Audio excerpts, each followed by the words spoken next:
The morning light filtered through dusty window panes, casting golden patterns across the cluttered interior of curiosities and wonders. My late Uncle Julian's antique shop. I ran my fingers along the spines of leather-bound books, still unable to believe that all of this, the entire business and its contents, now belonged to me. Ms. Winters? The attorney, Mr. Donovan, adjusted his wire-rimmed glasses. There are a few more documents requiring your signature. I nodded, still overwhelmed. Uncle Julian had been my only true family after my parents died, the eccentric relative who taught me to see beauty in forgotten things. Now, at 28, I had inherited his legacy, a struggling antique shop in a gentrifying neighborhood, a modest apartment upstairs, and his entire collection of historical oddities. The shop hasn't been profitable for some time, Mr. Donovan continued, but your uncle was quite insistent that you receive everything intact, particularly his book collection. I glanced at the glass-fronted bookcase containing Julian's prized possessions, rare first editions, historical manuscripts, and journals from centuries past. I wouldn't dream of selling them, I assured him. My phone buzzed with a message from Damien. Don't forget Mother's charity gala tonight. 7 p.m. sharp. Wear something ... appropriate. I sighed. Dating Damien Blackthorne for 8 months had been a crash course in navigating the invisible rules of high society. As a graphic designer who preferred vintage clothing and second-hand treasures, I was a constant disappointment to his family, particularly his mother, Victoria. Is everything all right? Mr. Donovan asked. Just my boyfriend, I said. His family is hosting a charity gala tonight. The Blackthorns? Mr. Donovan's eyebrows shot up. Interesting coincidence. What do you mean? He hesitated. Nothing specific. Just that your uncle had some research materials concerning old Philadelphia families, the Blackthorns among them. Hours later, I stood before the mirror in my apartment, smoothing down the emerald silk dress I'd found at a consignment shop. It was the most expensive thing I owned, though I knew it would pale in comparison to the designer gowns at the Blackthorne estate. Damien picked me up in his gleaming Audi, kissing me perfunctorily. You look nice, he said, though his eyes lingered uncertainly on my dress. The Blackthorne estate loomed against the evening sky, a Georgian mansion with manicured gardens and a circular driveway filled with luxury vehicles. Inside, crystal chandeliers illuminated rooms filled with Philadelphia's elite. Darling, Victoria. Blackthorne air-kissed Damien's cheeks before turning her critical gaze on me. And Fiona, how resourceful you look tonight. Her emphasis on resourceful made it clear she recognized a non-designer dress when she saw one. Thank you for having me, I said politely. Damien mentioned you've acquired some sort of shop? Her perfectly sculpted eyebrows arched. My uncle's antique store. It specializes in rare books and historical artifacts. How quaint, said Damien's sister Penelope, appearing with a champagne flute, like a little museum of dusty trinkets. Speaking of museums, Victoria interjected, we've just donated the Blackthorne family papers to the Historical Society. Documents dating back to the original land grant from William Penn himself. Across the room, I spotted Damien's father, Richard, deep in conversation with a man in an expensive suit. Their voices carried. The historical designation is practically guaranteed, Richard was saying. Once it's official, we'll triple the property value overnight. Throughout dinner, I endured subtle jabs about my background, my career, and my new inheritance. Penelope accidentally spilled wine on my dress. Victoria suggested I might find something suitable at a charity shop she patronized. Even Damien remained silent, unwilling to defend me. As dessert was served, Richard raised his glass. 2. The Blackthorne legacy built on vision, preserved through careful stewardship, and soon to be recognized as the historical treasure it truly is. Later that night, unable to sleep, I pulled one of Uncle Julian's books from its shelf, a worn leather journal titled Land Claims of Philadelphia County, 1682 to 1750. A folded paper fell from between its pages. I unfolded it to find a map of the original Blackthorn property, with Julian's handwriting in the margins. The true claim belongs to the Winters. Proof in the Harrington manuscript. I stared at the map, my heart pounding. The Blackthorns' precious estate, the source of their pride and soon-to-be increased wealth, might not rightfully be theirs at all. With trembling fingers, I pulled out my phone and searched for information on the Harrington manuscript. If what Uncle Julian had discovered was true, the family that had spent the evening mocking me might soon be laughing out of the other side of their mouths. Retry UBP A2-5, Edit Part 2, The Discovery, 3 days after the gala. I found myself in the basement archive of Uncle Julian's shop, surrounded by stacks of historical documents and research notes. The Harrington manuscript, supposedly the key to unraveling the Blackthorn family's claim, remained elusive among Julian's chaotic filing system. "This would be easier if you had any organizational skills, Uncle," I muttered, wiping dust from another box of papers. My phone buzzed with Damien's third message of the day. He'd been unusually attentive since the gala, perhaps sensing my withdrawal. I ignored it and continued searching. Near midnight, behind a loose panel in the wall, I discovered a hidden safe. Using Julian's birthday to guess that surprisingly worked, I opened it to find a slim leather portfolio containing yellowed pages protected by archival sleeves. The title page read, "Account of Land Settlements and Transfers by Thomas Harrington, 1719. My hands shook as I carefully examined the document. It detailed how the original Blackthorn ancestor had manipulated boundary lines and falsified signatures to claim an additional 100 acres, land that rightfully belonged to the Winter family, my ancestors. The property in question now comprised the entire eastern portion of the Blackthorn estate, including their prized rose gardens and the historical gazebo they were petitioning to have recognized as a landmark. "This can't be coincidence," I whispered. "Uncle Julian must have discovered our family connection to the land and had been researching it for years." The next morning, I contacted the Historical Society and was directed to Dr. Eleanor Whitaker, a specialist in colonial Philadelphia history. "This is remarkable," Eleanor said, examining the manuscript through white-gloved hands in her university office. The petite woman with silver-streaked hair and intelligent eyes handled the pages with reverence. If authentic, this document could significantly alter the historical record of early Philadelphia settlements. "And the Blackthorn claim?" I asked. Eleanor's expression turned serious. Land disputes from colonial times are rarely straightforward. "But if this proves authentic, it suggests the current Blackthorn estate was partially acquired through fraudulent means. How would we prove authenticity?" "I can run several tests: paper composition, ink analysis, handwriting comparison. It will take time. May I ask how you acquired this?"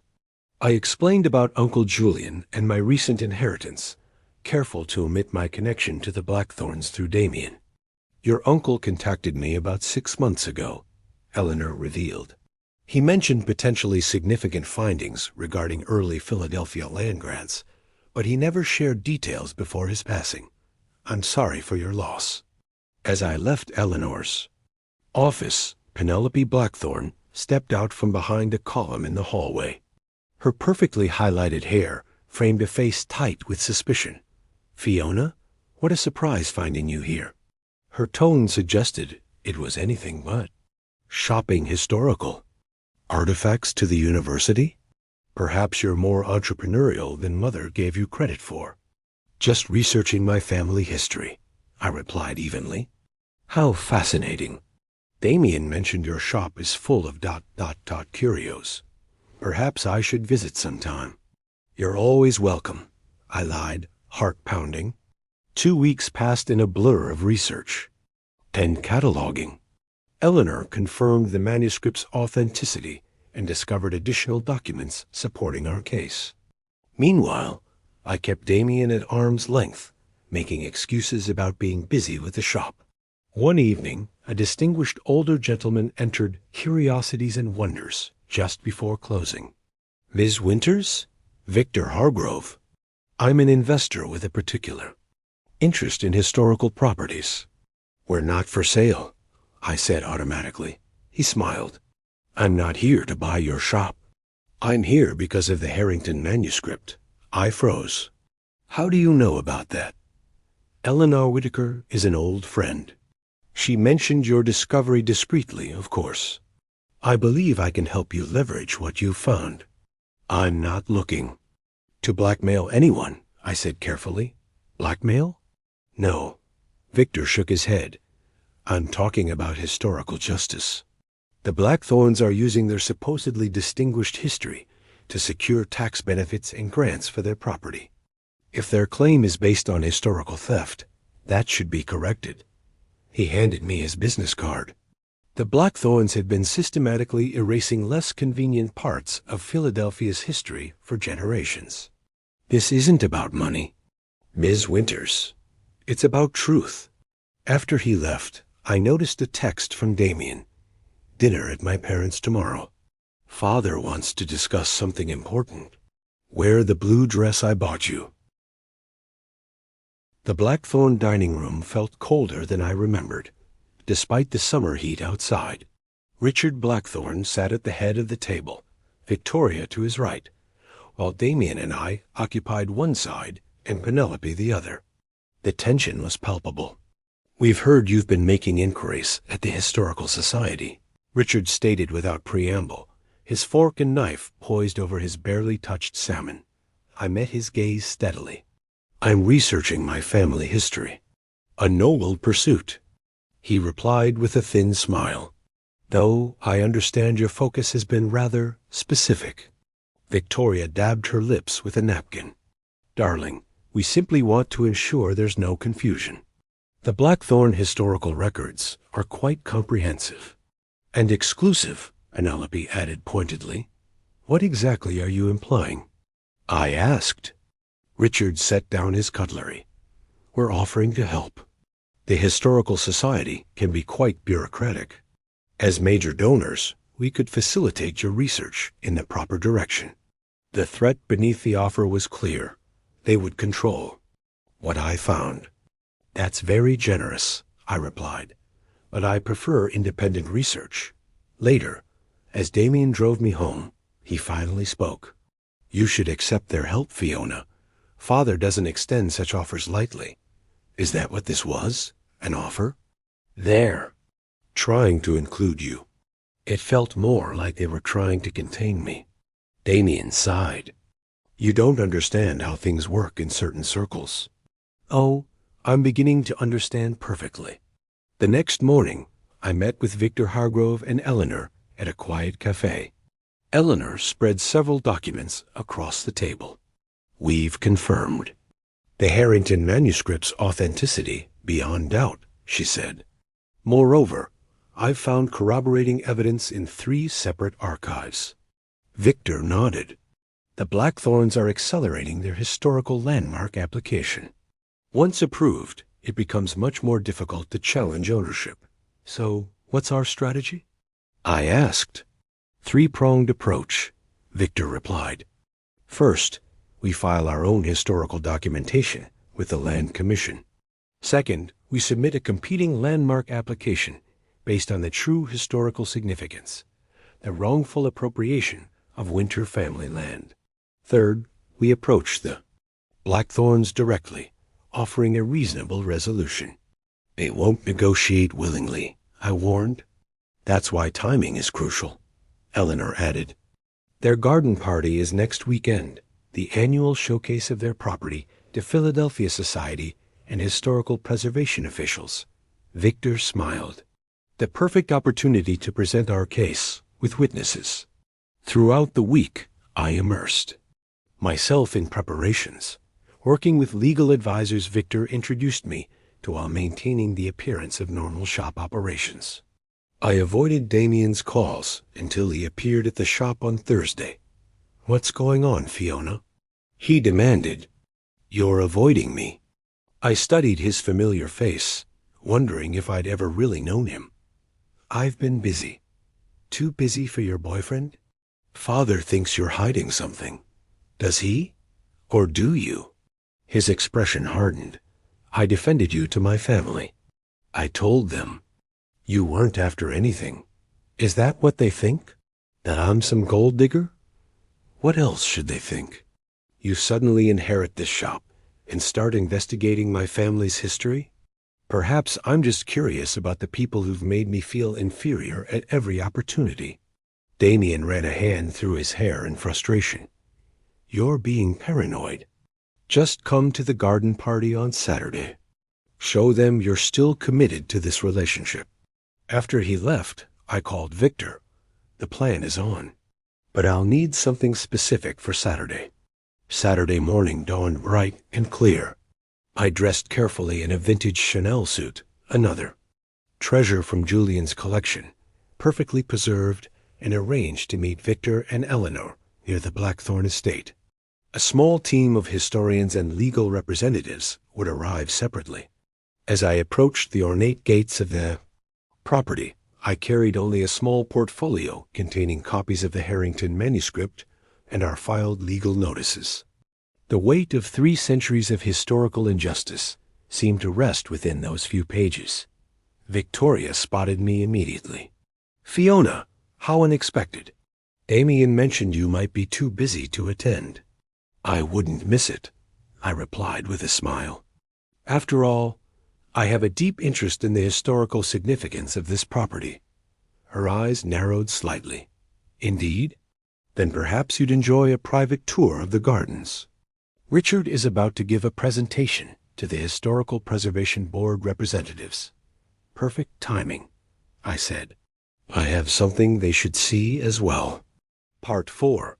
The confrontation. The Blackthorn garden party was in full swing, with waiters in crisp uniforms circulating among Philadelphia's elite.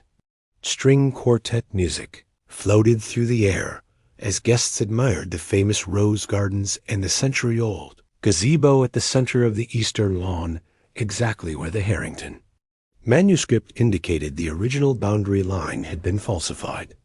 Richard Blackthorn stood on a small platform near the gazebo, addressing a group that included 3 members of the Historical Preservation Board and various city officials. I recognized the mayor among them. For over 200 years, the Blackthorn family has maintained this property as a living testament to Philadelphia's colonial heritage, Richard was saying. The eastern gardens and this gazebo, in particular, represent one of the few unchanged landscapes from the original settlement period. I moved closer, feeling Victoria's watchful gaze following me. Penelope appeared at my side, champagne flute in hand. "Quite the outfit," she remarked. "Vintage, I assume? Trying to look the part of old money?" "Actually, it belonged to my uncle. He had excellent taste and a keen eye for authenticity." Penelope's smile tightened. "Speaking of authenticity, Father is about to unveil the original Blackthorn land, grant the cornerstone of our historical designation application." "How fascinating," I replied. "I have some historical documents to share as well." Richard was now displaying an ornately framed document. "This land grant, signed in 1717, established the Blackthorn estate as one of Philadelphia's founding properties. The boundary lines have remained intact, preserving a piece of American history." I felt Victor and Eleanor arrive and position themselves strategically near the officials. Damien approached, looking concerned. "Fiona, what are you doing?" "You've been avoiding me for weeks." "I've been researching," I said quietly, "learning about your family's true history." His confusion turned to alarm as I stepped forward. "Excuse me," I called out, my voice carrying across the suddenly hushed gathering. "I believe there's an important historical correction needed. Richard's presentation faltered. Victoria moved swiftly to intercept me, but Eleanor stepped forward. Dr. Eleanor Whitaker, Colonial American History Department. She introduced herself to the officials. I've been researching these lands extensively. This is hardly the venue, Richard began. Actually, Victor interjected smoothly, as you're presenting historical claims to public officials. This is precisely the venue for ensuring accuracy. I opened my portfolio and handed copies of the Harrington manuscript to the Preservation Board members. This authenticated document from 1719 shows that the eastern third of the current Blackthorn estate, including this gazebo and gardens, was originally Winter family land, acquired through documented fraud. Gasps and murmurs rippled through the crowd. Richard's face darkened while Victoria's perfectly composed features froze in a mask of controlled fury. This is absurd, Richard declared. Some antique shop curiosity presented without context. The manuscript has been authenticated by 3 independent experts, Eleanor stated firmly. Furthermore, we've located corroborating evidence in the Pennsylvania State Archives. One of the Preservation Board members was already reading intently. These allegations appear quite specific. The boundary line adjustment described here would indeed affect the eastern portion of the current estate, including the gazebo you're seeking to designate as a historical landmark, I added. Richard's lawyer stepped forward, attempting damage control, but the officials were now fully engaged with our documentation. Damien grabbed my arm, pulling me aside. What the hell are you doing? Do you have any idea what this could cost my family? I met his gaze steadily. The truth shouldn't cost anything unless you've been profiting from a lie. So this is revenge? For a few comments at dinner parties? No, Damien. This is justice for my family and for history. Across the lawn, I could see Penelope furiously, typing on her phone while Victoria spoke in urgent whispers to several influential guests. Richard was now in heated discussion with the Preservation Board members. Victor approached us. The board is suspending the landmark application pending further investigation. They're quite interested in the full Harrington manuscript. Damien released my arm. You've been planning this all along. Not all along, I corrected him. Only since I discovered what your family has been hiding for generations. As security began ushering guests toward the exits, Richard stormed over. This isn't over, he warned, his voice low. You have no idea who you're dealing with. Actually, I replied calmly, I know exactly who I'm dealing with. The question is, do you know who I am? Part 5, the resolution T.